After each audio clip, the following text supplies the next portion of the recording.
आवाज की दुनिया के दोस्तों, जब साधारण रूप में सत्संग की प्राप्ति हो जाए तो समझो विशेष रूप से प्रभु कृपा है। जब मन भजन सुमिरन की ओर रुचि दिखाने लगे तो समझो कि अब विशेष कृपा है मुझ पर प्रभु की।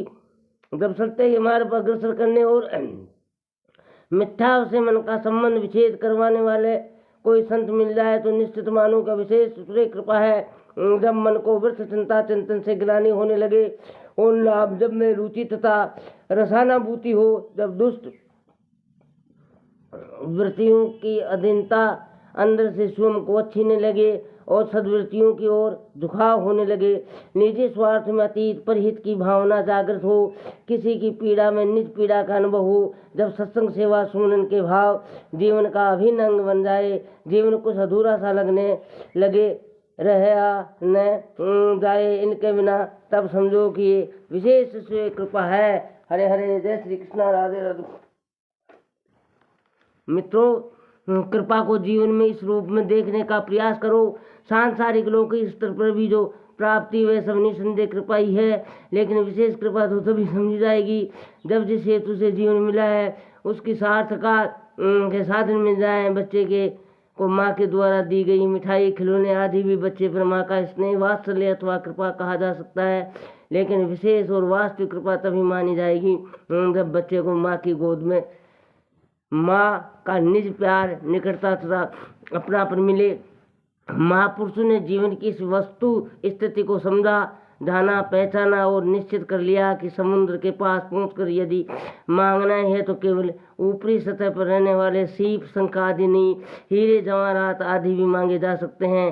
सांसारिक धन पदार्थ उस कृपा सिंधु से मांग भी लिया तो क्या, अतः अविनाशी से अविनाशी कृपा का ही प्रसाद मांगा जाए। वैसे भी उसकी कृपा मिल गई तो शेष रहा ही क्या। प्रहलाद से वर मांगने को कहा। श्री भगवान ने विनीत भाव से प्रहलाद ने कहा, प्रभु आप मिल गए, आपकी स्नेह गोद, आपका स्नेह मिल गया तो क्या अब भी कुछ मांगने या पाने योग्य रहा। मेरा प्रसन्नता के लिए बस भगवान नरसिंह के इतना कहने पर प्रहलाद ने कहा, आपका आग्रह तो मुझ पर इतनी कृपा करें कि आपकी कृपा के अतिरिक्त कुछ भी मांगने का रोग ही समाप्त हो जाए। पुण्यात्माओं, सत्संग प्रेमियों, आवाज की दुनिया के दोस्तों, मित्रों, संत परंपरा और भक्त परंपरा की एक लंबी सूची है जहाँ ये भाव स्थिति स्पष्ट होती है, जहाँ ये समझ लिया गया कि वास्तविक कृपा तो प्रभु का प्रेम, भक्ति, सत्संग सेवा तथा सुमिरन में दृढ़ता है। कृपा का सर्वोत्तम स्वरूप वही है जहाँ मन उनमें रम जाए।